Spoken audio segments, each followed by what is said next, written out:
Wir haben nichts zu fürchten, außer wenn wir vergessen, wo wir herkommen.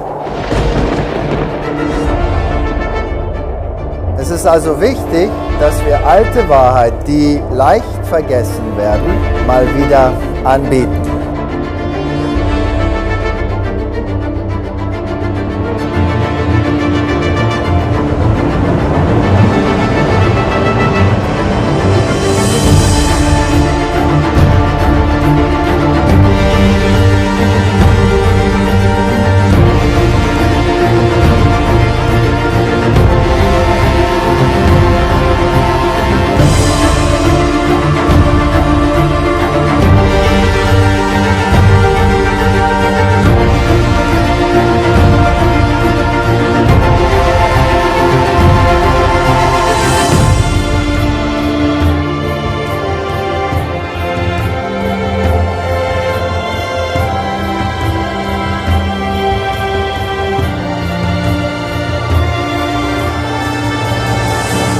Das ist ein ernstes Thema und so müssen wir es auch ziemlich ernst behandeln.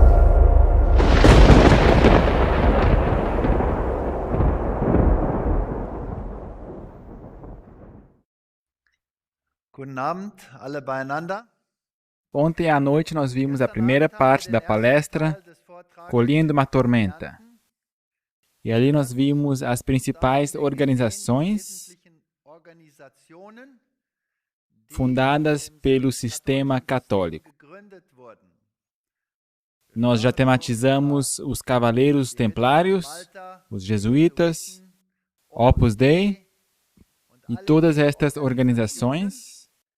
Então nós falamos sobre os Bilderberger e eu prometi que esta noite iríamos tematizar de onde que eles vêm. Quem são os verdadeiros fundadores? E, bem, a partir disso, cada um poderá tomar as suas próprias conclusões. As nuvens lançaram água.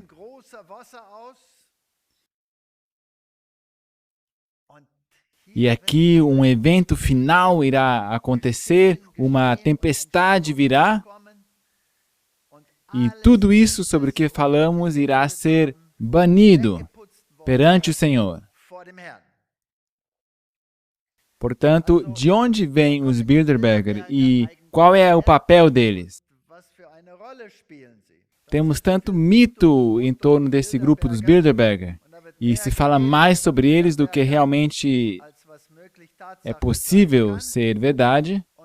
E isso, na verdade, não me interessa. Eu só quero saber de onde que eles vêm, quem os fundou e qual deve ser o motivo por que organizações assim existem.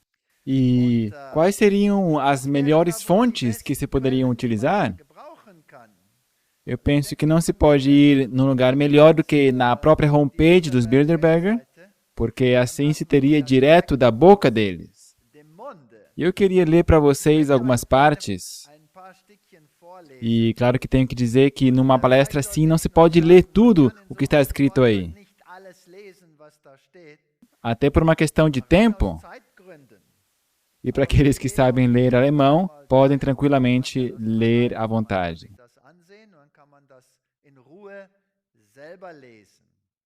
Uma citação, isto vem direto do site deles.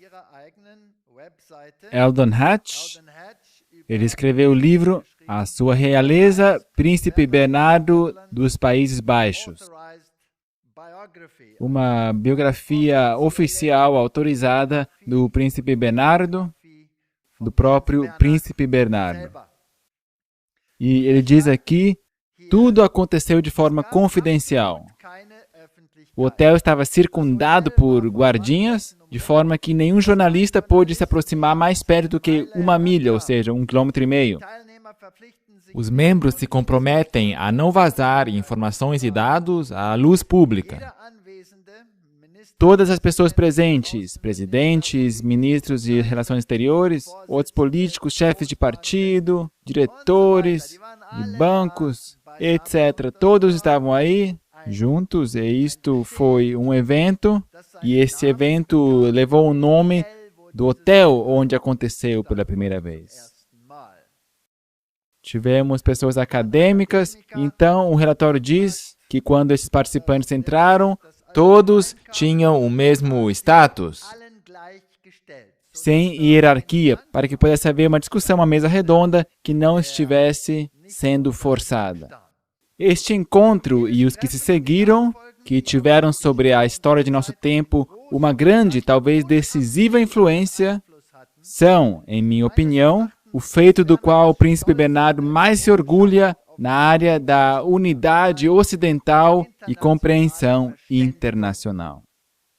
Bem, agora talvez eles podem nos ajudar um pouquinho mais. A ideia se originou, no princípio, não com Bernardo, mas surgiu do brilhante intelecto do Dr. José H. Ratzinger. Ratzinger foi uma personalidade fora do comum, que corria de um lado para o outro na Europa, conduzindo conversações com primeiros-ministros, chefes de sindicatos. Olha aqui que tipo de pessoas. Magnatas da indústria, revolucionários e intelectuais. Em suma, com todos os não comunistas e aspirantes ao governo das nações livres da Europa. Apesar das pessoas não pararem de chamar Ratzinger de um homem do século XVIII que atuou no século XX, ele não o era, de forma alguma. Ele veio direto do Renascimento. Em vez de ter uma abordagem cética e presunçosa, que seria típica para alguém do século XVIII, era sua convicção jesuíta. Era sua convicção o quê que lhe caracterizava? Convicção jesuítica. De onde que vem esta citação? Não é qualquer fonte. Isto vem direto deles. A convicção de que os fins justificam os meios, mas os seus fins jamais foram egoístas. Eles eram bons.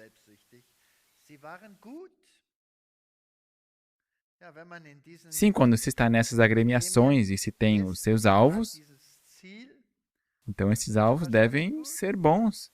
Apesar de seu nome não ser conhecido de praticamente ninguém, a não ser dos iniciados, isso aqui também é uma frase interessante. Só os iniciados. Esses o conhecem bem. Ele escreveu de forma secreta mais história do que muitos homens que se saúdam com tambores e trombetas e se conduzem em fileiras de carros. Segundo as publicações oficiais do Centro de Culto Europeu, Ratzinger foi a pessoa-chave principal para a grande União Europeia. Portanto, vocês devem a vossa Europa a um Ratzinger. A Liga Europeia para a Colaboração Econômica, da qual surgiu o Mercado Comum, segundo a publicação oficial do Centro de Cultura Europeu, o Movimento Europeu e o Centro Cultural Europeu também não existiriam sem ele. O Congresso Europeu de Hague, do qual surgiu o Parlamento Europeu, é seu mérito. Ratzinger era, sobretudo, realista e sabia que mesmo uma Europa unificada não poderia subsistir sem os Estados Unidos da América. Portanto, os dois têm que trabalhar juntos. A Bíblia já dizia isso. Ratzinger, esta é a aparência dele, esta é uma imagem conhecida dele, e ele aqui à direita, onde ele está com o primeiro-ministro e o general polonês. Esta era a aparência do homem. Portanto, agora sabemos da própria fonte que isso tem a ver com os jesuítas. Portanto, podemos confiar nesta fonte dele, porque esta diz a mesma coisa. O que a União Europeia e os jesuítas têm a ver um com o outro? E aonde que os Bilderberger entram nesta imagem? As seguintes informações são só uma fração das muitas que eu tirei do livro Drahtzieher der Macht, Maquinadores do Poder. O autor, Gerhard Wisniewski, politólogo e jornalista independente, mencionou tanto no epílogo como no corpo do livro muitas referências notáveis. E aqui uma pequena citação. E dessa forma ele fundou em 1946, junto com o primeiro-ministro belga Paul van Zeeland, a Liga Europeia para a Cooperação Econômica. Secretário-geral era o jesuíta Joseph Hieronyme Ratzinger. E com isto ele pode ser considerado como o verdadeiro fundador da União Europeia e tinha os mesmos objetivos como os Estados Unidos da América, uma Europa sem fronteiras. Portanto, esta ideia de ter uma Europa unificada, nós devemos à Igreja Católica, e especialmente às suas lojas secretas e às suas organizações secretas, baixo a liderança dos jesuítas. Na América, quem fazia experimentos com essa ideia era o Comitê Americano por uma Europa Unificada, que foi financiada principalmente pela Fundação Rockefeller. A fundação da qual nasceu o grupo de Bilderberg e que deveria financiá-lo.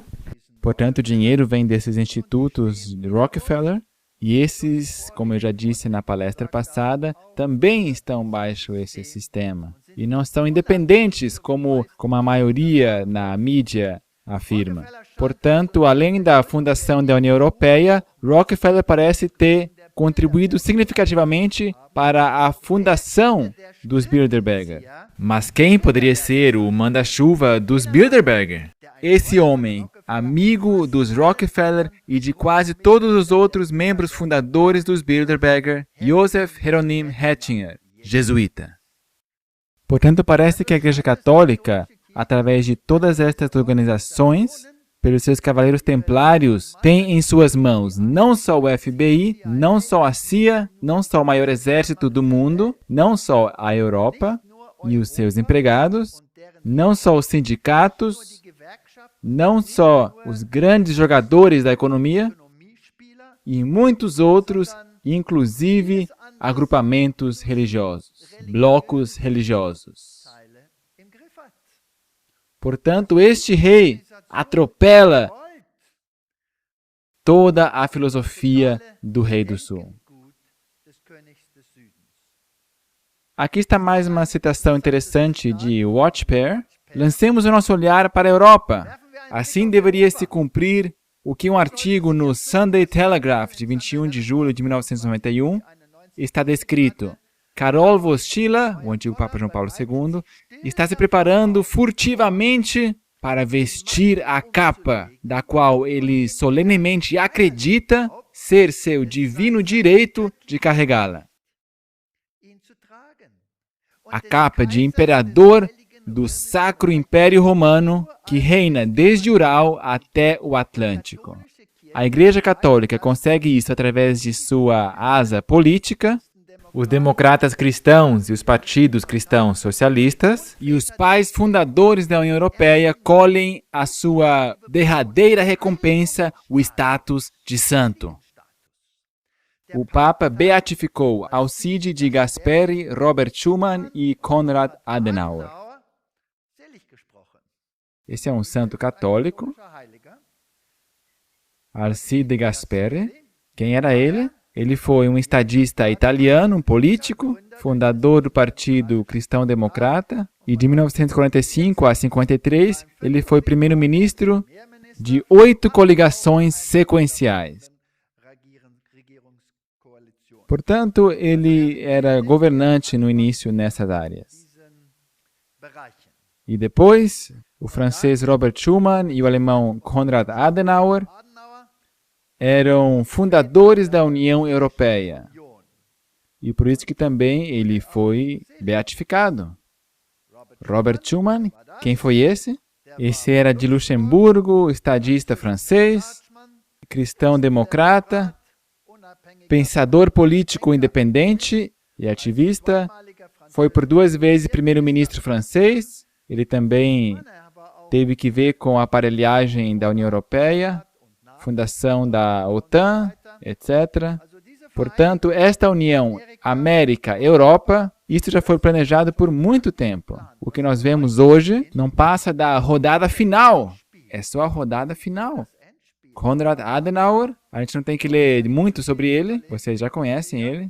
Como chanceler alemão, ele conduziu seu país das ruínas da Segunda Guerra um dos países mais poderosos e prósperos, que cultivou íntimas relações com seus antigos inimigos, França e Estados Unidos, que reconstruiu o milagre da economia alemã. Ele fundou esses partidos políticos, membro da OTAN, aliados dos Estados Unidos. O Vaticano declara que os problemas financeiros do mundo indicam que a política precisa de religião. Portanto, os dois têm que ser reatados. O rei do sul tem que capitular e Roma tem que receber o antigo status de volta. E a Alemanha precisa de uma visita. Vocês acompanharam isso. O Papa fala perante o Parlamento Federal. Mas cada passinho, eu já percebi, cada palavrinha, temos que colocar sobre a balança de ouro e tentar decifrar o que ele está querendo dizer com o seu comportamento, ali aonde ele vai, as palavras que ele usa, que geralmente são de um nível tal que o simples mortal tem a impressão, ele não disse nada de anormal. O que ele disse aí? Mas por entre as linhas, ele comunicou muito. Em uma fala aguardada com muita ansiedade no Parlamento Federal Alemão, o Papa Bento XVI apelou à política para se engajar em prol da justiça e da paz. O padrão para um político em seu trabalho não deve ser o sucesso e muito menos o ganho material, advertiu Bento XVI. Na quinta-feira, em sua palestra filosófica sobre os fundamentos sobre o Estado constitucional livre. Aqui ele recebe aplauso, depois da sua fala, ele levanta as mãos, aqui ele é saudado, aqui está ele sentado, e o que ele disse aqui? Temos que colocar isso debaixo da lupa. Vocês reconhecem com isto a função, ao ele poder falar neste parlamento, que é atribuída à Santa Sé, como parceira entre a comunidade de estados e povos em âmbito global. E da parte desta minha responsabilidade internacional, eu quero apresentar alguns pensamentos sobre os fundamentos do Estado constitucional. Deixa eu ensinar algumas coisinhas para vocês, queridos alemães, sem que vocês entendam o que eu estou falando, exceto se vocês forem iniciados. Tirem o direito à Constituição e no que se transforma o Estado a não ser numa quadrilha de ladrões, disse o Santo Agostinho uma vez. Nós alemães sabemos, por experiência própria, que essas palavras não são um espantalho vazio. Para o desenvolvimento do direito e da humanidade, foi decisivo que os teólogos cristãos reconhecessem a razão e a natureza em seu conjunto como a fonte válida do direito, em contra do direito religioso demandado pela fé nos deuses da parte da filosofia.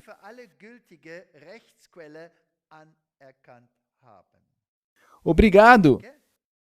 Não é a primeira vez que escutamos isso sem ninguém o entender. Ele também disse isso na ONU. Lá ele também disse isso. Ali ele disse em inglês perante todos os delegados que direitos humanos se baseiam sobre a razão e sobre a natureza. Lei natural.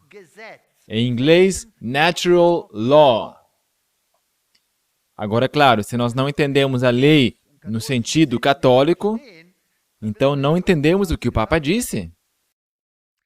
Porque a lei natural é a base principal da filosofia do ensino católico. É o fundamento. É o ensino político e de direito mais importante no sistema católico, que continua tendo que se tornar um sistema mundial. O Papa disse perante a ONU que estes conceitos fundamentais devem se tornar o padrão para o direito em todo o mundo e para direitos humanos. E quando se confere o que eles creem, então tem que se ir aos professores e às pessoas o que significa razão e natureza no sistema legal do papado. A saber, o papado ensina que o homem não é um ser totalmente caído.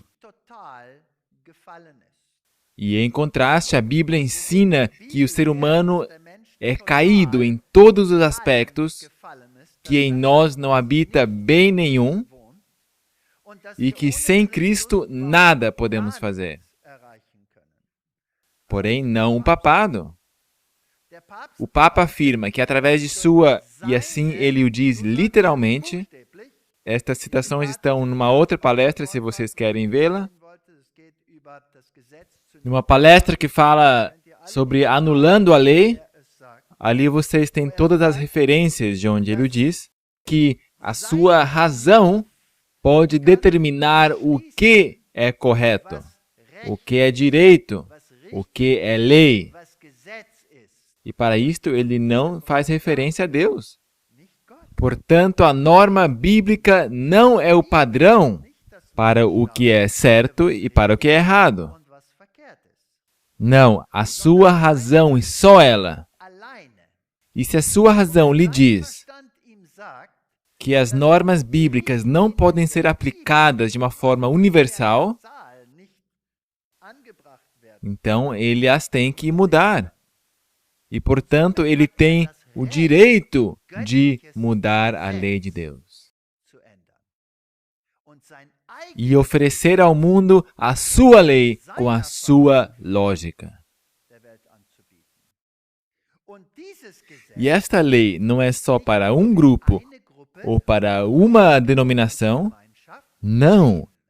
Esta lei é para todos os povos, todas as nações, todos os agrupamentos, todas as religiões, porque elas não se baseiam nas Escrituras, mas sobre a sua lógica.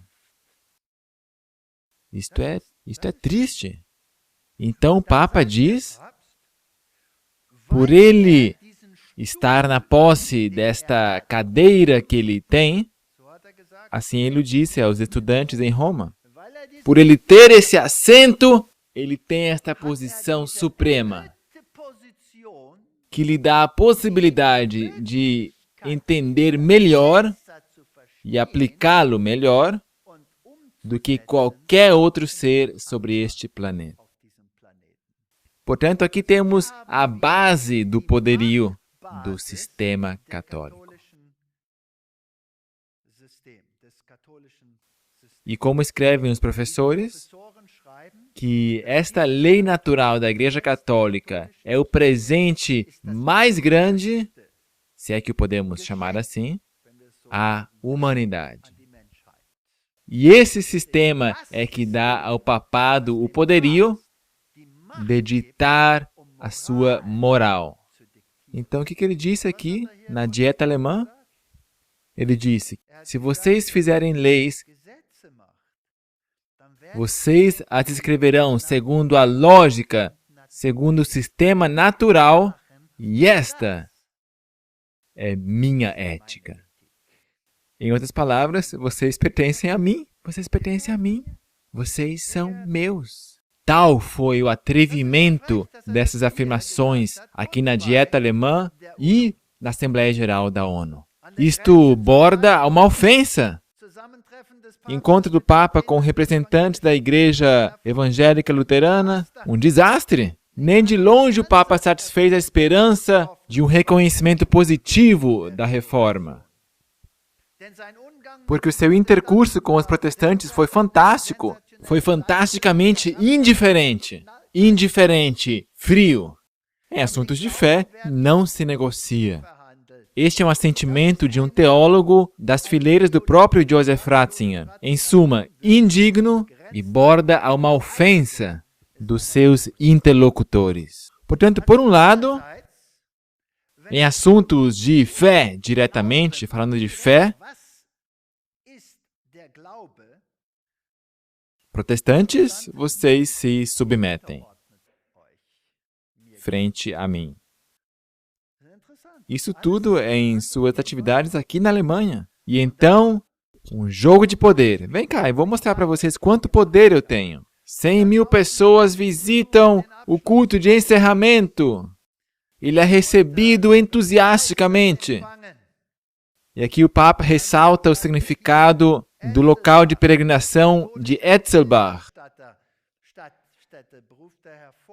E ele diz, em 2 ditaduras seculares que queriam roubar do homem a sua intrínseca fé, as pessoas aqui de Eichsfeld estavam seguras de encontrar aqui, no local de graça de Etzelbach, uma porta aberta e um local de paz interior. Portanto, esse lugar aqui é um exemplo. Mas o que será que de verdade ele diz aqui? Protestantes, não vamos discutir aqui sobre teologia. Católicos, vocês foram a base deste lugar. Então ele vai e diz, no encontro com o presidente da Igreja Evangélica Alemã, ele diz sobre Martinho Lutero que ele era um buscador de Deus, passional. As palavras são escolhidas a dedo, vocês perceberam? São muito bem escolhidas. Será que ele falou que Martinho Lutero tinha razão? Será que ele disse Martinho Lutero tinha razão em alguns pontos? A Igreja Católica deveria ter ouvido ele nesses pontos? É isso que ele diz? Não, Martinho Lutero estava em busca de Deus. Isso, na verdade, não diz nada. E as pessoas estão satisfeitas. Alô? Por quê? E depois ele vai ao convento de Agostinho e enfatiza, outra vez, as coisas em comum entre católicos e protestantes. E depois ele comparece perante o conselho ecumênico e diz, todos temos que ser ecumênicos. O que ele quer dizer com isso? Ou seja, vocês não têm nada que dizer sobre a teologia? Martinho Lutero, eu vou tolerá-lo. O ecumenismo é tudo. O que é ecumenismo? O que se é quando se assina a Charta Ecumênica? Se diz, eu aceito o Papa como pastor supremo, como sucessor de Pedro. Quer dizer, eu aceito a sua autoridade, eu aceito que ele é infalível. É brilhante como eles bolaram isso. Então ele também se encontra com os muçulmanos. Ele diz, muito bem, estamos todos juntos e deixa eu mostrar para vocês quanto poder eu tenho, Alemanha. Então ele volta para sua casa, todos estão encantados e nem sabem quão atrevido ele foi. Cameron diz, a Europa precisa de um governo único. Uma zona do euro com sucesso. Bom, o título diz, o euro precisa de um governo único. Uma zona do euro que queira prosperar precisa de um único governo. Se ela quiser funcionar bem, disse o primeiro-ministro britânico David Cameron em uma entrevista a um jornal na quarta-feira. Em nenhum lugar do mundo existe uma única moeda com vários governos, disse Cameron ao Daily Mail britânico. Para mim, um euro que faria sentido significaria que os países da zona do euro coordenassem muito melhor a sua política de economia e de dívidas, disse ele. E agora temos que ler o que está acontecendo por trás dos bastidores. Os ingleses se irritam. Um complô da União Europeia para desmantelar a Grã-Bretanha. Um ataque da União Europeia. Dirigentes eurocratas trabalham no subterrâneo na criação de um presidente da União Europeia superpoderoso para realizar o seu sonho da eliminação da Grã-Bretanha. Um grupo escondido de ministros do exterior da União Europeia trabalhou em planos para fundir os cargos de presidente do Conselho Europeu, que no momento é ocupado pelo Sr. Herman Van Rompuy, e de presidente da Comissão Europeia, ocupado no momento por José Manuel Barroso. Criar um super dirigente. Eles querem suscitar um imperador europeu, como Napoleão Bonaparte o anelava. Ou uma volta ao Sacro Império Romano-Germânico. Não é interessante? que a mídia relata desta forma, que dominava a Europa na obscura Idade Média. Eles estão preocupados de que a coligação de David Cameron não toma nenhuma medida para frustrar o ataque tenebroso. As conversações secretas foram descobertas por Lord Stoddard, do Partido Trabalhista Independente. Esta é uma conspiração de pessoas que querem desfazer o Estado Nacional e criar os Estados Unidos da Europa, disse ele. Todo esse negócio é uma doidice. As pessoas perseguem decididamente o seu alvo final. O parlamentar europeu Paul Nuttall, do Partido Independente UK, disse: a ideia realmente é ridícula e não pode ser executada de forma alguma. Parece que eles querem nos levar de volta ao Sacro Império Romano-Germânico. Pobre homem. Ele não tem nenhuma chance. Ele não sabe que a Bíblia já predisse que eles vão entregar a sua autoridade à besta. Eles não têm nenhuma chance. E quando a Europa foi fundada, baixo o primeiro presidente, já publicaram esse pôster aqui. Nós temos uma nova Torre de Babel. Deus separou os povos, nós vamos reunificá-los. Nós vamos fazê-lo. Esta nova Babilônia está em construção. Desta vez vamos ganhar. Não irá tornar-se em ruínas outra vez. Handelsblatt, do jornal alemão. O ESM, em português MEE, poderia ferir o poder orçamentário. Sim, o ESM, o Mecanismo Europeu de Estabilidade dos Bancos. Esse sistema global que está agora reinando sobre a Europa. Não se pode demonstrar oposição contra ele. Não pode ser questionado. Tem poder total, autoridade geral. De retirar dinheiro dos governos, ele só tem 7 dias para pagar, se outro país o requerer. Os diversos países membros têm que dar tanto e tanto dinheiro. Se 1 ou 2 ou 5 ou 6 ou 10 desses países não puderem mais pagar, então os outros têm que pagar. Os mais fortes terão que pagar mais do que os fracos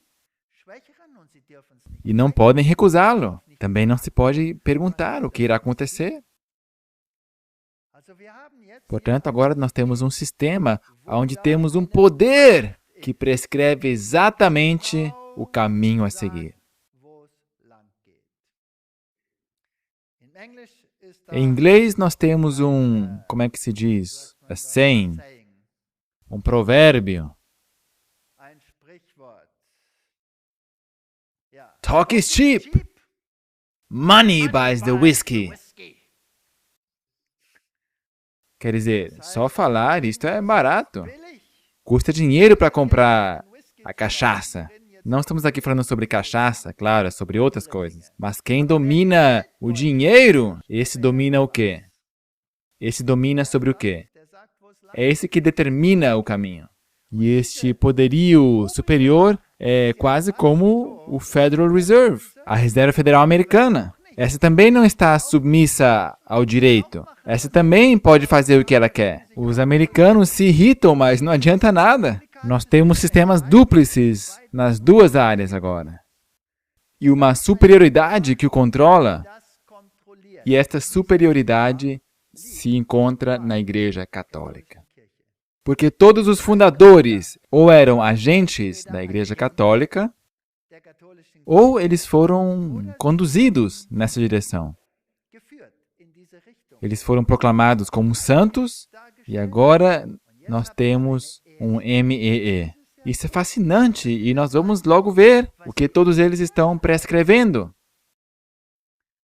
Então, San Pietro e Dintorni von Marco Tossati diz, em seu artigo intitulado Papa, Europa e Van Rompuy, a conversa entre os dois durou mais ou menos 20 minutos.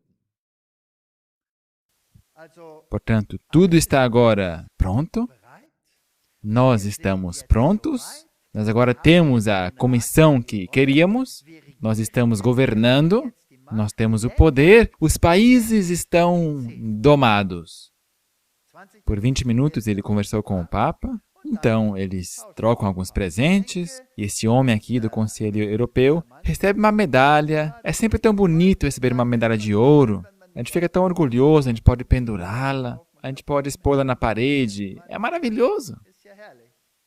Nós vivemos em uma época de crise, a Europa tem grandes problemas. Essas palavras disse Bento XVI em francês, ao ele estar sentado ao lado de Herman Van Rompuy, à mesa da biblioteca papal. Então eles conversaram. Portanto, querido imperador de Roma, o que devemos fazer? Qual deve ser o nosso próximo passo? Existem pessoas no mundo que dizem que o Papa não tem o poder. Como que o papado pode ter tudo isso em suas mãos? A Bíblia diz que é assim. O chifre pequeno diz é assim. Aqui nós temos uma teologia que está sobre um sólido fundamento. Paulo o ensinou e o chamou de homem do pecado. João falou sobre ele. Daniel escreveu sobre ele. A Reforma ensinou sobre isso. Os fundadores do movimento do Advento ensinavam isso. E será que agora não é mais válido? Precisamos parar de enfiar a nossa cabeça na areia e que talvez, afinal de contas, não vai ser tão grave quanto a Bíblia o diz. Nós precisamos urgentemente de unidade sobre o fundamento sobre o qual o movimento da Reforma e do Advento construíram. Precisamos de teologia unificada sobre esses assuntos. E é por isso que eu tento deixar o mais nítido possível que o manda-chuva por trás dos bastidores realmente é o chifre pequeno.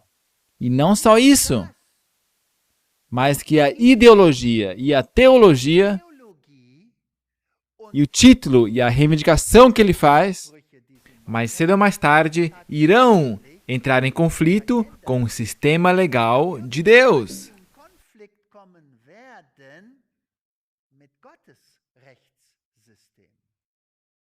Quando entendermos isso, finalmente poderemos formar uma só frente e salvar o maior número de pessoas possível disso que virá.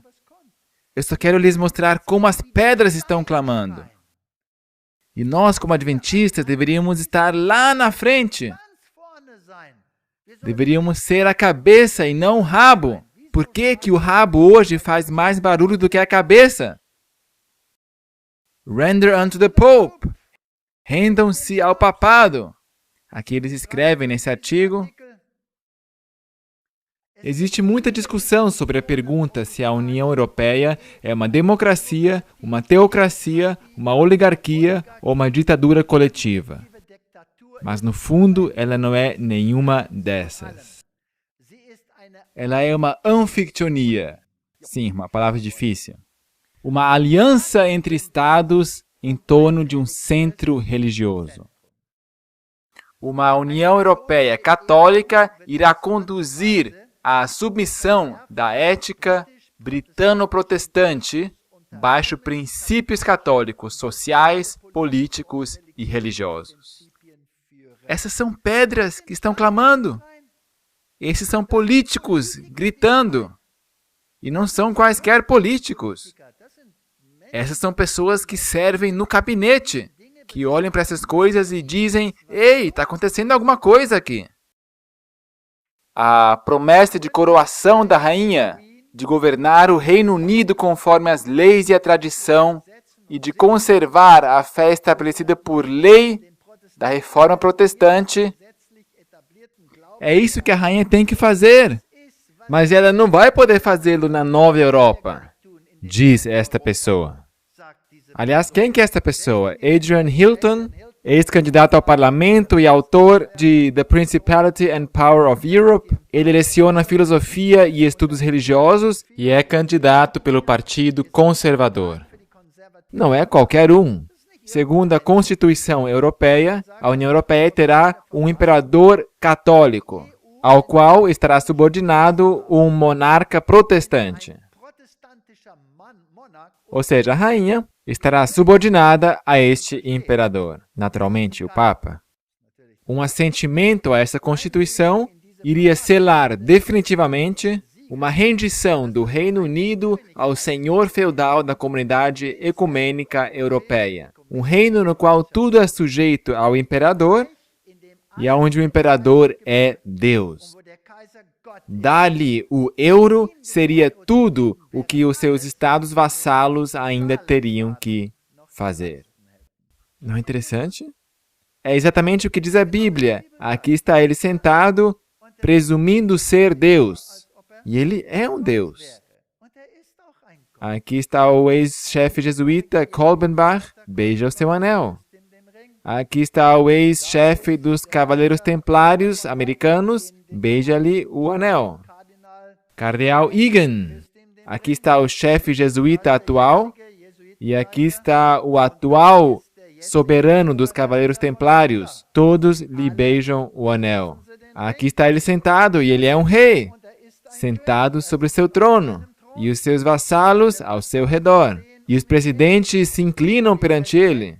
O que mais tem que se mostrar para deixar claro que ele é o poder por trás dos poderes? Eu me esforço por pintar muitas evidências sobre essa tela para que as pessoas possam chegar a esta conclusão. Aqui está o poder. Aqui está o atual presidente dos Estados Unidos. Aqui está a rainha da Inglaterra. Eu sei, nós já mostramos isso muitas vezes. Os seus vassalos sempre estão de preto, ele está de branco. A multidão rejubila quando ele chega perto. Ele recebe medalhas e presentes. Os presidentes americanos, supostamente todos protestantes, se ajoelham como se estivessem adorando um Deus. Junto ao defunto do Papa anterior. E já naquela época, o cardeal dos Cavaleiros Templários, cardeal de Nova York, presidentes da esquerda para a direita, amigos ou inimigos, os dois lhe são sujeitos. Seja ele um Clinton, seja um Bush, não faz diferença. Hillary e Obama em um encontro secreto dos Bilderberg. Os porta-vozes da campanha não querem dar a conhecer o lugar da reunião, mas relatórios chegam à conclusão que os candidatos democratas se reuniram no evento na Virgínia do Norte. Como foi publicado, Barack Obama e a Hillary Clinton se esforçaram muito para realizar a sua longamente anelada reunião em um lugar bem especial. Não importa quem está no poder, eles são submissos a esse sistema. Eles podem ser difamados na mídia, por eles por acaso terem que ser o garoto mau. Você pode chamar-se Hugo Chávez, mas você beija o anel. Você pode chamar-se Bush e beija o anel. Você pode chamar-se Jesse Jackson e tem que comparecer perante o Papa. Você pode chamar Jeb Bush. E você é investido como cavaleiro de Colombo, de 4º grau. Aqui está ele, junto ao Papa. Governos inteiros dançam a música do Papa. Você pode pegar qualquer continente. Eu cito esses 3 como exemplos. O primeiro presidente da Nova África do Sul, Nelson Mandela. O segundo presidente da Nova África do Sul, Nelson Mandela. O terceiro e atual presidente da África do Sul, Zuma, cavaleiro templário, com direito à armadura dos Cavaleiros Templários, sobre o selo oficial da África do Sul. Então, por favor. Portanto, mesmo se você for candidato democrata ou se você pertence ao Partido Republicano, não importa. Seja na eleição anterior, seja na antes da anterior, não importa. Nós vamos a uma ceia com o cardeal Egan. Nós lhe somos submissos. Nós vamos ouvir o que ele diz. Aqui está Bush com seu movimento Skull and Bones. O seu oponente, a mesma coisa. A mesma organização. A quem servem todas essas pessoas? E a mídia?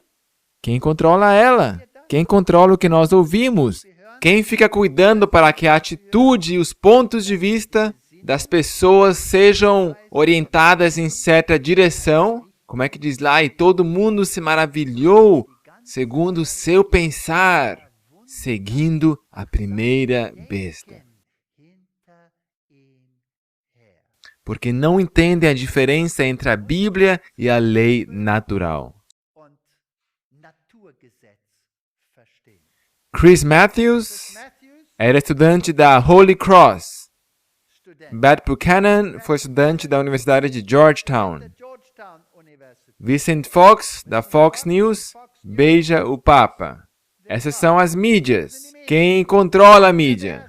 Quem controla o que acontece em Hollywood? Mel Gibson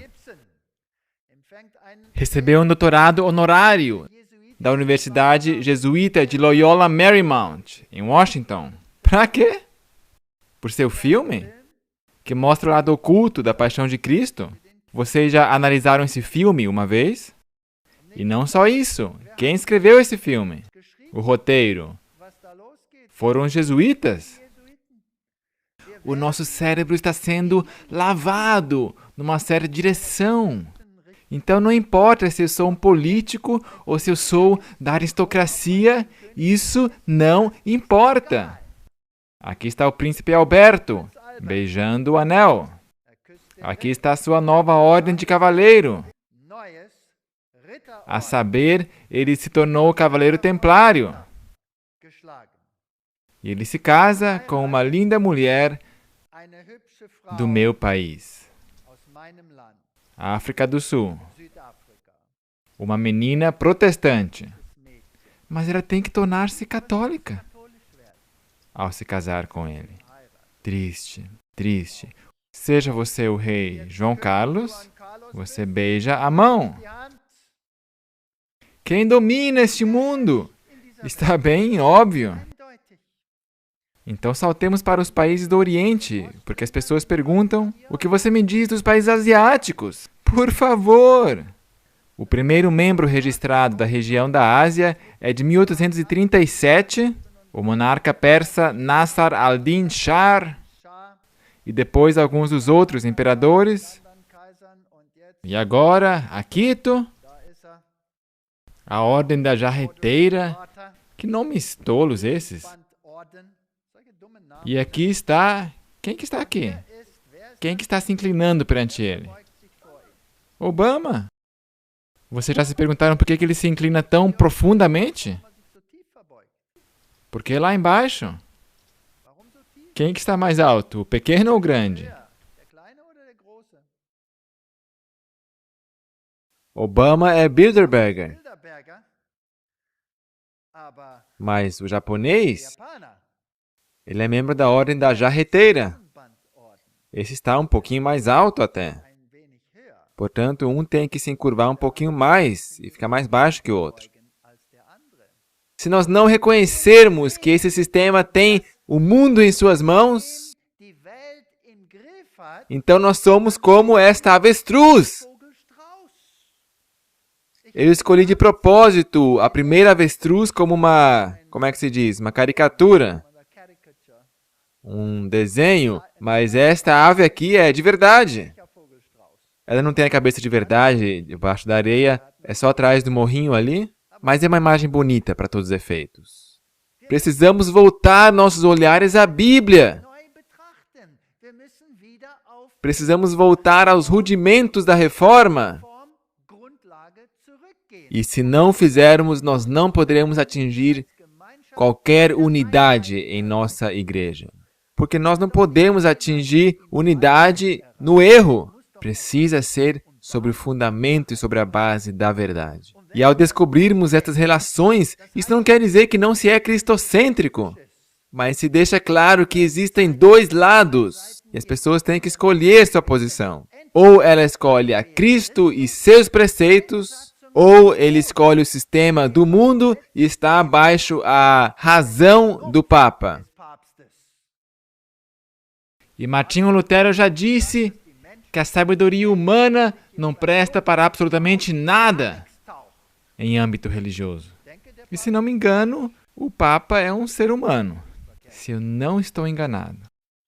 Grumbridge diz que os altares pagãos, os sacerdotes pagãos, as vestimentas pagãs, a superstição pagã e os deuses pagãos de Roma tenham sido considerados cristãos por tantos séculos, para mim é um profundo mistério. E que misteriosa é a influência de Roma. Basta uma palavra e imediatamente é obedecida. Não há nenhum lugar, nenhum território que não estivesse baixo a influência desta igreja, no gabinete do príncipe ou na pobre choupana, em todo lugar. Ela pode paralisar parlamentos, quebrar ou burlar leis, confundir reinos, semear inimizades entre povos. Misteriosas são as suas armas. A fé é seu manto, mas o poder o seu alvo. Misteriosos são seus passos.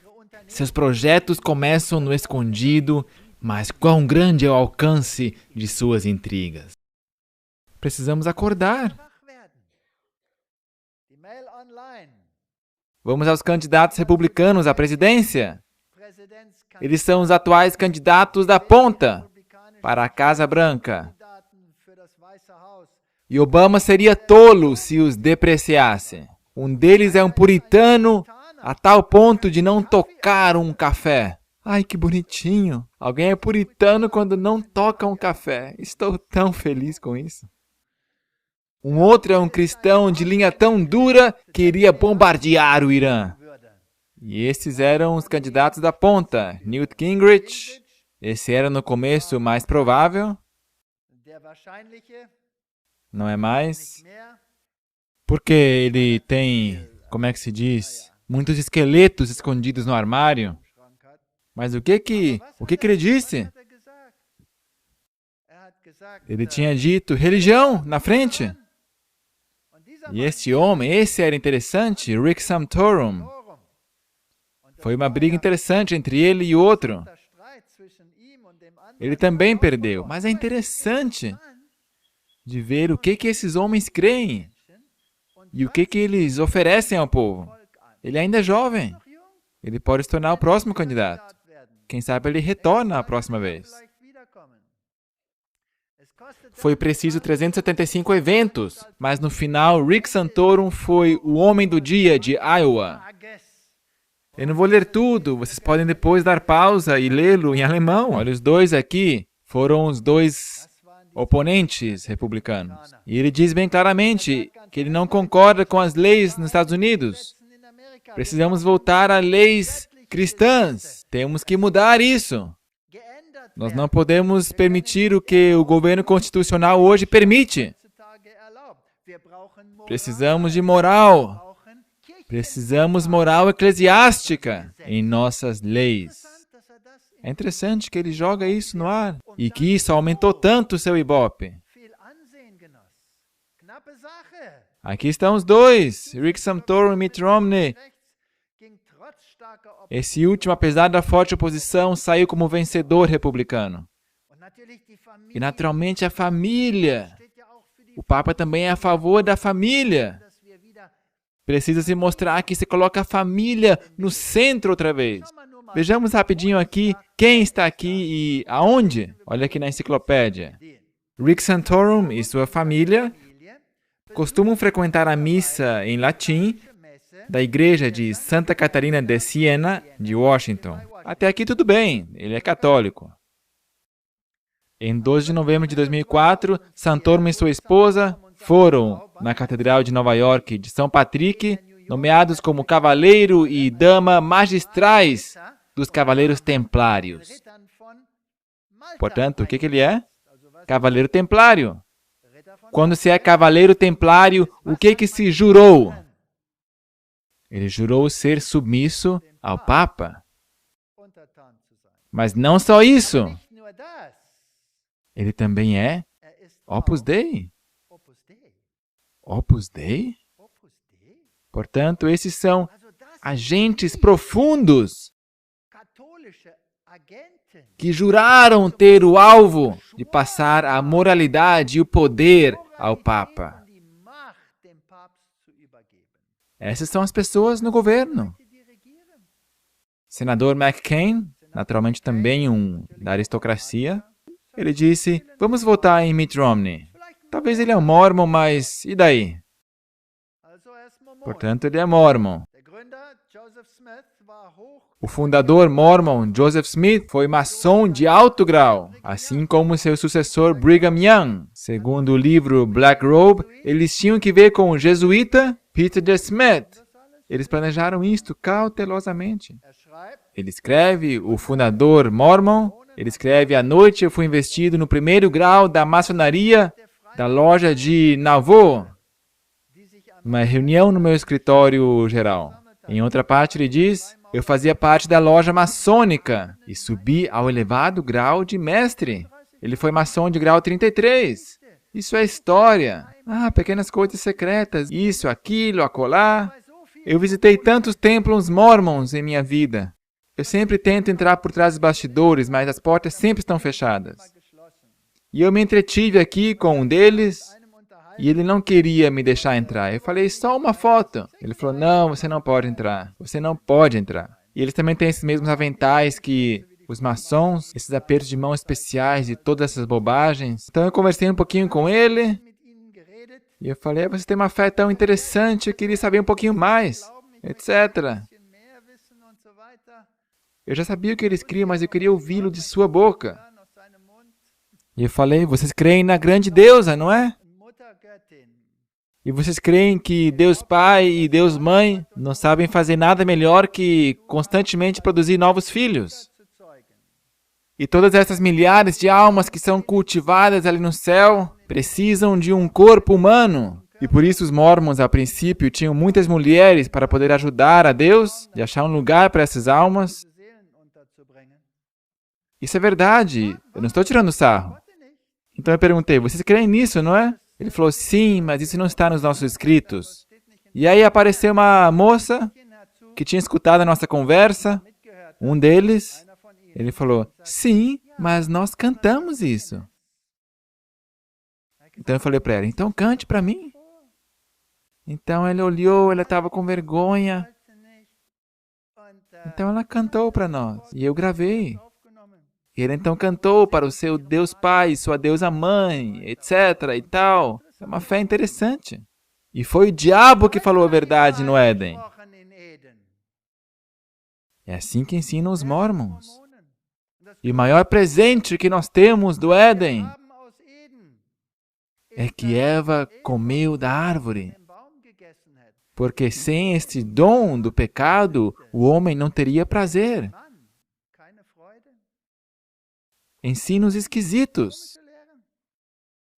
Pierre Jean de Smet. Quem era ele? Ele era jesuíta. Ele foi um dos dirigentes. Sacerdote católico romano, membro da Sociedade de Jesus, jesuíta, assim como um missionário ativo em meados do século XIX entre os nativos no faroeste americano. Romney é Bilderberger e membro do Conselho de Relações Exteriores, CFR. Brigham Young, o sucessor de Smith, depois de seu assassinato, veio baixo o cuidado do sacerdote jesuíta Pierre Jean de Smet, que também conduziu o maçom de alto grau Albert Pike. Portanto, está tudo interligado. Tudo interligado. A conexão de Romney com a organização de elite Bilderberger e também com o Conselho de Relações Exteriores, CFR. A Canada Free Press relatou nessa página, que já foi retirada da internet, relatou extensivamente sobre as relações de negócios de Romney com as organizações de elite como Bilderberger, CFR, Comissão Trilateral. É tudo farinha do mesmo saco. Se Obama ganha nessa eleição, Bilderberger, ou se Romney ganhar, Bilderberger, quem que fundou os Bilderberger? Vocês se lembram? Os jesuítas. Quem os domina? Quem domina as religiões? As religiões do mundo. E ele, de fato, foi bispo dos mormons. Não é qualquer mormon. Ele foi bispo. Eles todos figuram entre os jesuítas. Apocalipse 13:15.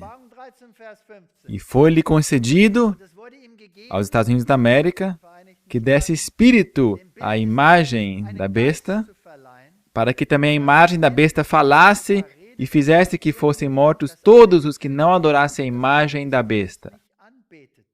E faz que a todos, pequenos e grandes, ricos e pobres, livres e servos, lhe seja posto um sinal na sua mão direita ou nas suas testas, para que ninguém possa comprar ou vender, senão aquele que tiver o sinal, ou o nome da besta, ou o número do seu nome.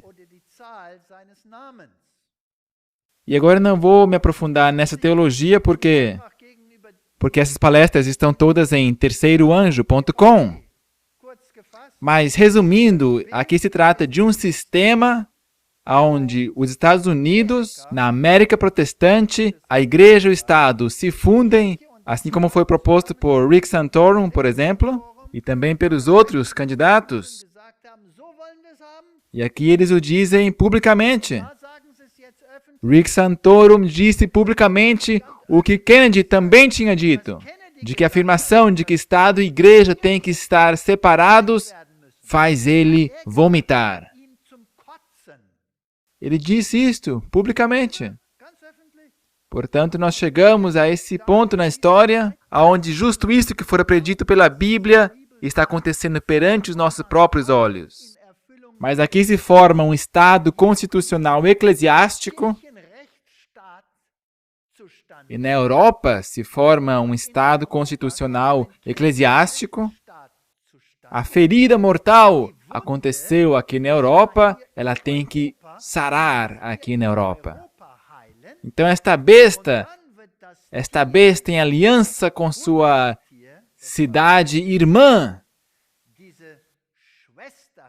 esta irá obrigar o mundo a aceitar a moralidade de Roma. Assim será. Irão erigir a imagem da besta, a marca da besta, sobre a qual o Papa declara: a minha moral constitucional se baseia sobre minha razão. E eu vos prescrevo que vocês guardem o domingo e não o sábado bíblico. E eu vou obrigá-los a trabalhar no sábado e a santificar o domingo. Muito bem.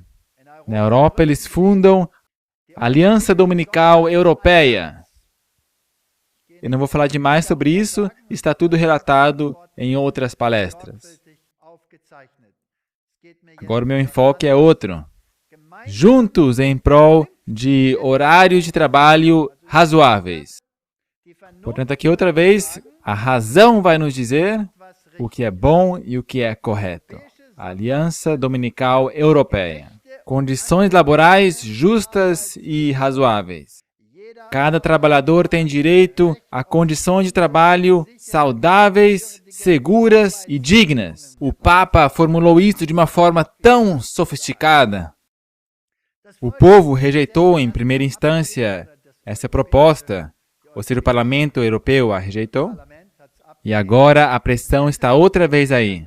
Eles tinham dito, não importa se é numa quarta-feira ou numa quinta-feira que você tem dia livre. E aí veio a Igreja Católica com as suas alianças, pelos seus sindicatos, e disse, espera aí, faz diferença, porque crianças também têm direitos. E crianças vão para a escola 6 dias por semana. Nesta Europa, e o único dia que elas têm livre é num domingo. E se os pais trabalham num domingo, então a família é prejudicada. É o único dia que eles podem estar todos juntos. Portanto, se a mãe tem livre numa quarta-feira, não é por isso que a criança vai estar liberada. E domingo não há comunhão com a família. A família precisa do domingo. Um bom argumento. Bem pensado, Igreja Católica. Eu estou sem chapéu aqui, mas se eu tivesse um, eu iria tirá-lo. Cada trabalhador tem direito a uma limitação do número máximo de horas que trabalha. E atenção com o que eles dizem. Uma limitação do número máximo de horas de trabalho. Você não pode trabalhar mais do que tanto. Que sofisticado! 1000 mesas em prol do domingo. Você ainda está comprando ou você já está celebrando? O movimento para tornar a celebração do domingo mais popular. Mas isso não foi tão interessante para mim como isso aqui. No dia 3 de julho, isso está no outdoor deles, no dia 3 de julho de 321, ou seja, há 1690 anos,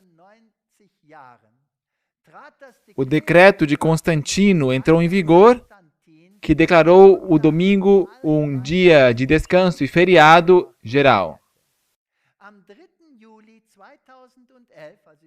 No dia 3 de julho de 2011, milhares de habitantes de Düsseldorf providenciaram 1.102 mesas para que isto no futuro continue assim.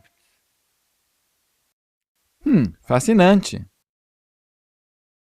Lei Dominical de Constantino, o ano 321. Todos os juízes e habitantes da cidade, também toda sorte de artistas, devem descansar no venerável dia do sol. Ele fez uma lei dominical no ano 321. Agora, tem que ser bem sincero. Uma lei dominical, para mim, não seria nenhum problema. Não se choquem. Uma lei em prol da quarta-feira também não seria nenhum problema. Uma lei em prol da quinta-feira tampouco seria um problema. E se o Estado me diz que não devo trabalhar, eu vou, na verdade, ficar feliz enquanto eu receber meu pagamento. Mas como seria se o Estado me dissesse: você tem que trabalhar no 7º dia. Você tem que trabalhar nesse dia. Portanto, o sábado bíblico, você tem que desonrá-lo. Mas o domingo, esse você tem que santificar. Ei, então, aí eu teria uma crise. Muito bem. Constantino faz uma lei dominical. Isso foi no Concílio de Laodiceia.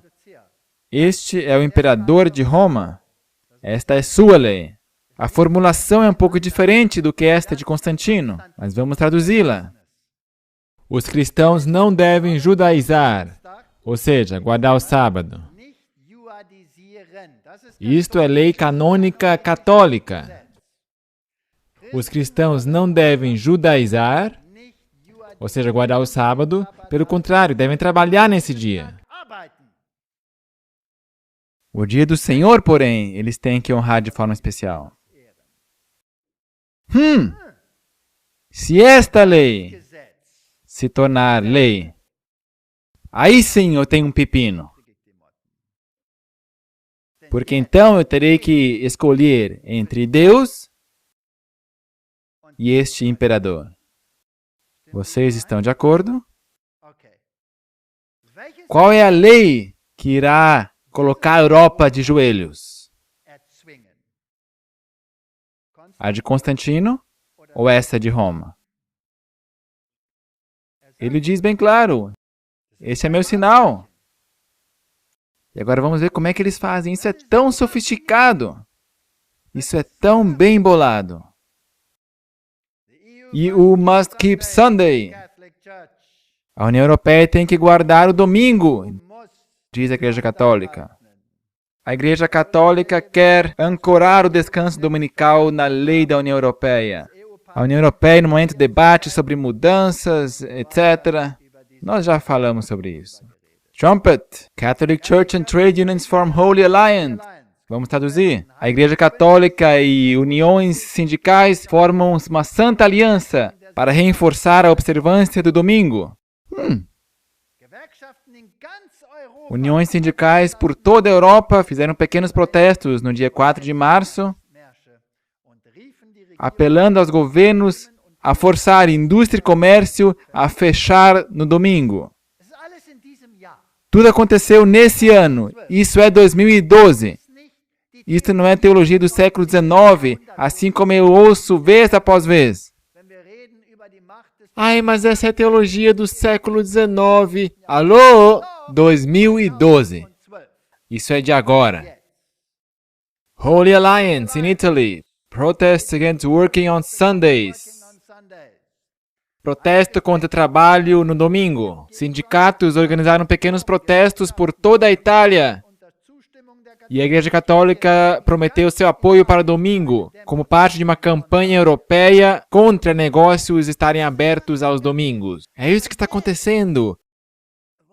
Mas agora, aonde está esta lei? Como ela vem? Como ela virá?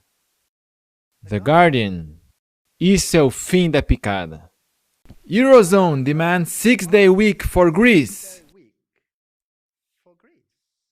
A zona do euro pede uma semana de 6 dias para a Grécia. Afinal, nós temos agora uma nova autoridade que distribui o dinheiro. Nós temos uma nova autoridade que nos informa qual é o caminho a seguir. Queridos países membros, se vocês querem existir nesta nova Europa, que começa agora, em 2012, então vocês vão dançar de acordo com a nossa música. Vem cá, deixa eu dar o tom. O governo em Atenas sob pressão para introduzir uma semana útil de 6 dias como parte das condições para um segundo pacote de estímulo. Isso é fascinante. Eu tive que explorar isso. Aqui estão nossos queridos. Uma condição para este segundo pacote poderia ser reformas no mercado de trabalho, desde o salário mínimo até o horário de trabalho flexíveis. Agora você tem que entender como isso é feito. Nós acabamos de ver que a Aliança Dominical se esforça justamente por coisas assim. Agora aparece esse novo Conselho Europeu e o executa, o enforça. Os países que fazem este empréstimo na zona do euro exigem que o governo de Atenas introduza uma semana útil de 6 semanas, como parte das exigentes condições para que recebam um segundo pacote de estímulo econômico. A exigência é feita em uma carta que vazou ao público da Troika dos países que estavam para emitir esses títulos: Comissão Europeia, Banco Central Europeu e Fundo Monetário Internacional. Isso é fascinante. Agora, como que vai ser isso? Me dê umas pistas. Anglo-Info. Horário de trabalho. Como é o horário de trabalho que a lei exige para os operários na Grécia? E isso não vale só para a Grécia é só o modelo, cobaia. Isso vale para todos. O tempo de trabalho é de 40 horas por semana.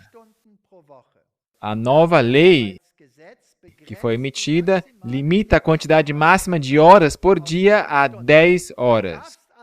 Ou seja, você não pode trabalhar mais do que 10 horas por dia. Isso aqui, em primeiro lugar, já é importante. Isso define o sistema de horas extras e restringe o pagamento de horas extras. Ou seja, você está limitado. Você não pode ganhar mais dinheiro, não pode ganhar muito mais dinheiro com as horas extras.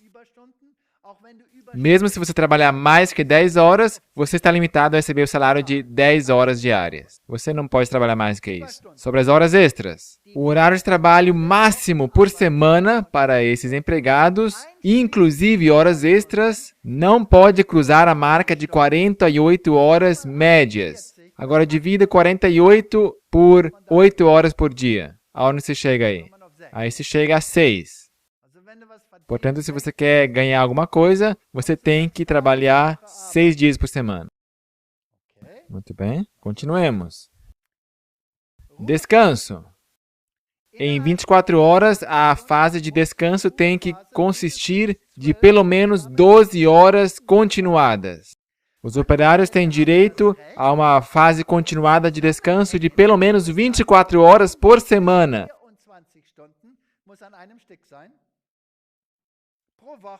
O que, em geral, inclui o domingo.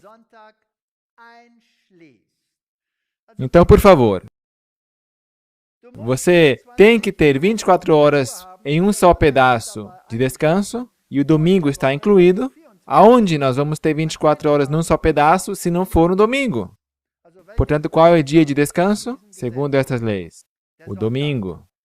E em quais dias tem que haver trabalho? nos outros 6. E se alguém não quiser participar disso, o que acontece aí? É uma lei? É uma condição. Se o país não seguir estas condições, o que vai acontecer aí? O país perde seu dinheiro. Então, o Estado não pode mais existir. O Estado vai estar indefeso. O Estado não pode chegar a dizer para você, adventista do 7º dia, vamos abrir uma exceção. Ele não pode. Aqui temos uma lei dominical em toda a Europa. Eu tenho mais informações para vocês. Isso vai se tornar mundial, esse sistema.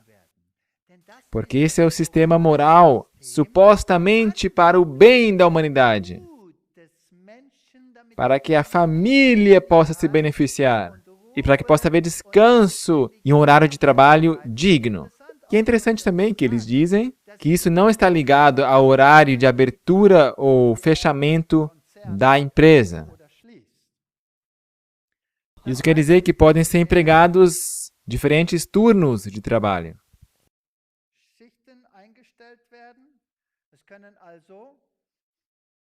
Portanto, empresas podem funcionar 24 horas ao dia, por 6 dias, sem problema. Mas as pessoas mesmas não podem trabalhar mais do que 10 horas ao dia. Portanto, se eu quero ficar aberto 24 horas por dia, eu tenho que ter 3 grupos de pessoas. Que efeito vai ter isso sobre o desemprego? Vai solucionar o problema. Como é que eles solucionaram esse problema até agora? Deixando as pessoas trabalharem mais. Agora não mais. Agora elas estão forçadas. Brilhante! Eu me pergunto que jesuíta que escreveu isso. Brilhante. Lei dominical. E é uma lei econômica.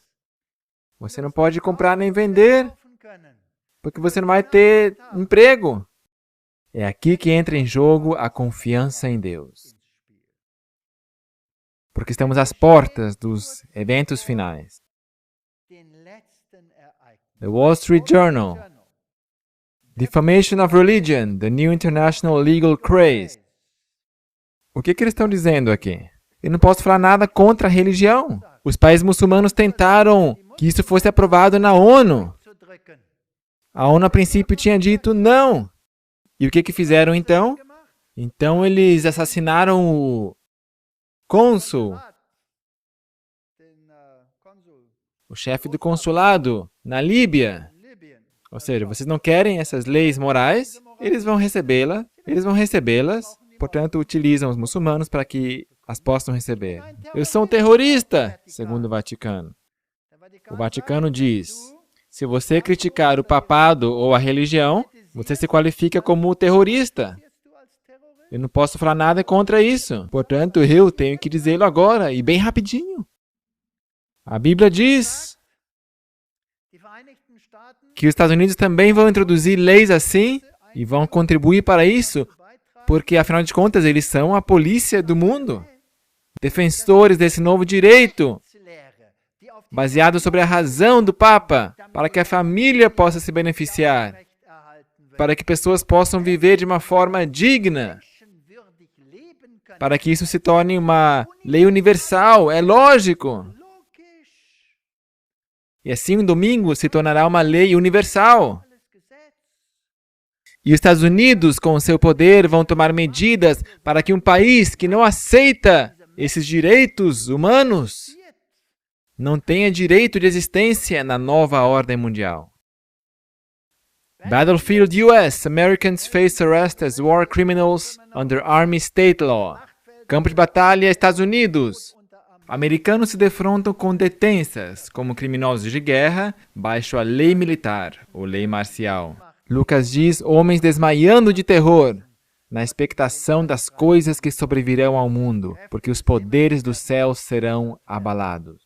O Senado aprova detenção e tortura indefinidos para americanos. Isto é inaudito, um escândalo para o nosso tempo. A Bíblia diz que a besta irá obrigar a todos. Se isso está em harmonia com a Constituição americana ou não, a Bíblia o diz. Aqui está. A assustadora lei que permite prender, internar, torturar e julgar americanos sem acusação ou processo por tempo indefinido, foi aprovado pelo Senado quinta-feira com uma maioria esmagadora de 93% dos delegados. Somente 7 membros do Senado americano votaram contra a ata de autorização de defesa nacional, apesar da ACLU e cidadãos preocupados por todo o país tivessem advertido de que esta lei seria para prejuízo geral dos direitos e liberdades dos cidadãos nos Estados Unidos. Mas isso agora é lei! Senate approves indefinite detention and torture of Americans. O Senado aprova a detenção e tortura de americanos por tempo indefinido. Estamos nós num tempo em que estamos vendo o cumprimento da profecia bíblica sobre isto? Sim ou não? Me ajudem. Sim? Será que Obama assinou a lei marcial? Será que ele assinou a ordem executiva sobre o direito de guerra? Será que ele o fez? A televisão aqui. Enquanto as pessoas na última sexta-noite se levantavam para o seu happy hour, o presidente Obama assinou uma ordem executiva que lhe permite, segundo tudo indica, declarar a lei marcial, direito de guerra sobre os Estados Unidos, seja em tempos de paz ou durante uma ameaça nacional. Ele tem o poder. Para o apoio a esses planos e programas, ele necessita disso. Muitos americanos constataram chocados que esta ordem dá ao presidente poder praticamente ilimitado sobre os cidadãos americanos e sobre as suas propriedades. Não se pode comprar, não se pode vender. Não se pode ser empregado. É um tempo interessante no qual estamos vivendo. Segundo uma nota à imprensa da Casa Branca, os Estados Unidos têm que ter uma base industrial e tecnológica que cubra a defesa nacional necessária e que possa contribuir para a sua superioridade técnica de seu equipamento de defesa nacional.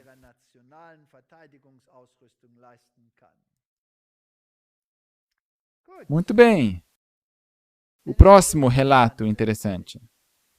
House passes 662 billion defense bill. O parlamento aprova uma receita de defesa de 662 bilhões de dólares. Nunca antes na história americana tanto dinheiro foi aprovado para a defesa. Eu pensei que as grandes guerras tinham passado. Por que tanto dinheiro agora para esse sistema? Será que eles estão esperando alguma coisa? Será que esse Estado está maquinando algo que a Bíblia diz que ele fará? Não só no contexto civil e ordem judiciária, terror e todas essas coisas. Talvez está vindo uma guerra, eu não sei. A Bíblia diz que haverá guerras até o final. Mateus o diz. Eles advertem sobre uma guerra mundial. A política do Ocidente sobre a Síria poderia funcionar como uma ignição à Terceira Guerra Mundial. Eu não sei. Council on Foreign Relations. Ou seja, esta é a CFR. Esses dizem que chegou o tempo de atacar o Irã. Os que criticam uma ação militar contra o Irã partem do pressuposto que um ataque americano seria muito mais perigoso do que deixar o Irã construir a sua bomba. De forma alguma, argumenta este ex-ministro estratégico do Pentágono, um ataque planejado sistematicamente poderia economizar dinheiro para Washington. Eles falam sobre guerra, rumores de guerra. Tempo de atacar o Irã? A Rússia e a China advertem a América contra um ataque ao Irã. Os Estados Unidos se preocupam porque Netanyahu e Moffat talvez possam atacar o Irã.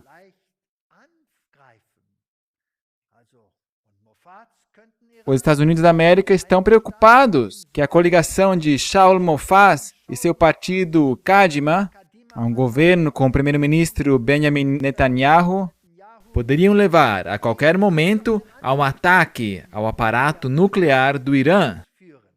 E justo agora na ONU, ele desenha sua imagenzinha com uma bomba e um canetão vermelho dizendo: aqui estamos nós. O Irã não pode dar um passo a mais. É claro que eles estão trabalhando juntos.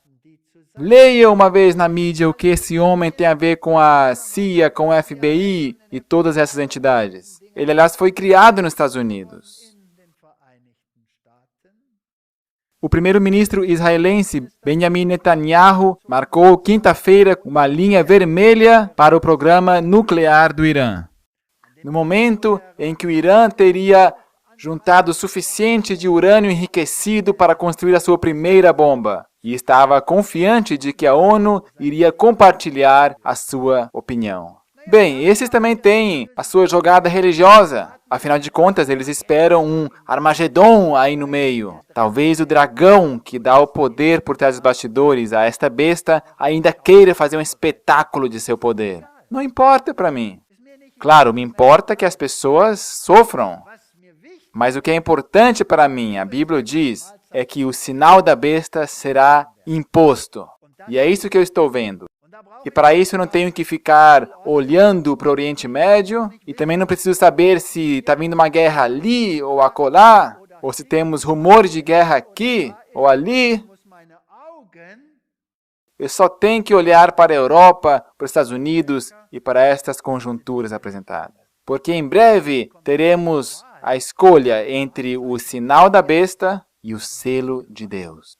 Esse que é o ponto. Panetta, o Pentágono está pronto para atacar o Irã. Esses são os altos dignatários. Esses são os ministros, são os responsáveis. Todos estão prontos para a guerra. Se esta guerra vem ou não, não compete a mim.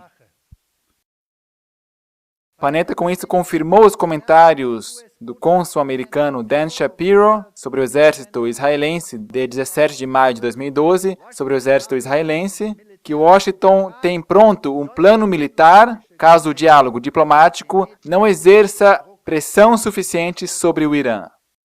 Portanto, esta opção está à disposição. Tudo está pronto. Pode acontecer. Se acontece ou não, não é da minha conta.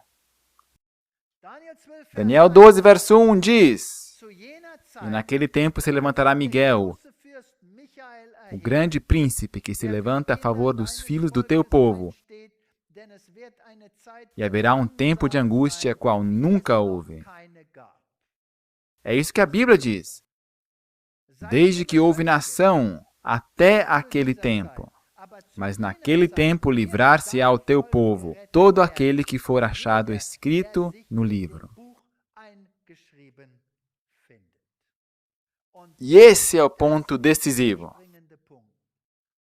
Temos nós fé suficiente?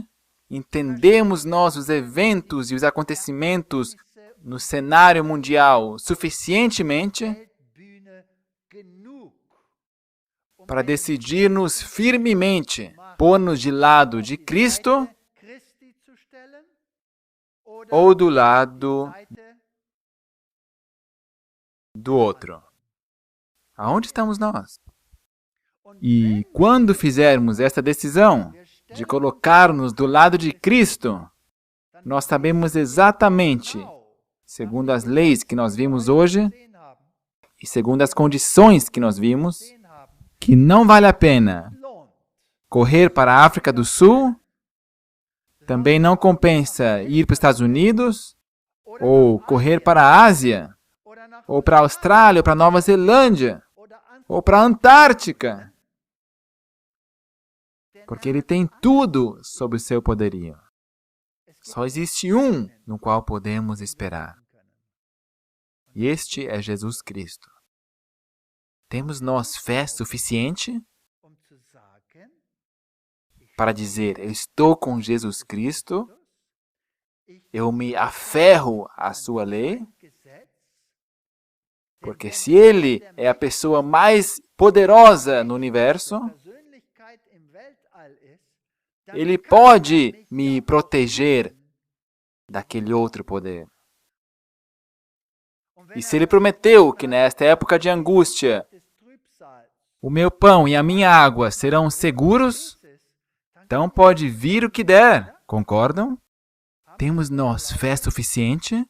Ou será que ainda estamos pensando que não pode acontecer em nossa época? Irmãos e irmãs, Se acontecer nesse ano, ou no próximo ano, ou em 10 anos, este hoje não é o ponto. Mas fato é que, conforme estão as coisas, poderia acontecer amanhã. Ainda ontem eu disse na palestra que a próxima vítima vai ser o Líbano. Eu falei, por acaso. Ontem à noite eu liguei as notícias. Líbano. Nós estamos agora presenciando esses eventos. Não que seremos aqui grandes profetas ou alguma coisa. É só ler a Bíblia. Esses são os fatos. Por favor, nós não podemos mais ficar enfiando a cabeça na areia. Esta é a teologia do movimento do Advento. E nos estamos unindo outra vez. Nós não odiamos a ninguém. Nós não odiamos a nenhum judeu. Nós não odiamos ninguém. Todas as pessoas devem vir a Cristo. Mas se nós não ficamos firmes em defesa de nossa fé, então para quem que eles devem vir? Para quem devem vir? Eles têm que ver. Olha, por que as pessoas estão fazendo isso? Ah, porque eles apelam à Bíblia. Ah, então vamos ver o que a Bíblia diz. A Bíblia realmente o diz. Milhares irão se postar do lado dessas pessoas. Se só tivermos a coragem para fazê-lo. Amém. Bem, vamos orar. Querido Salvador, a mesa está posta. Não há nada que nós, fracos mortais, possamos alterar nesse sistema, no qual o dragão já está trabalhando por séculos. E agora, perante os nossos próprios olhos, estão se cumprindo essas coisas que estão descritas no livro do Apocalipse. E um povo está pronto para tomar uma decisão. E o mundo está pronto para tomar uma outra decisão. Ajude-nos para que muitos possam seguir o exemplo e para que eles se convertam a Cristo e se ponham baixo a sua proteção e obedeçam a Ele e a sua lei e seu direito e seus ideais. Em nome de Jesus. Amém.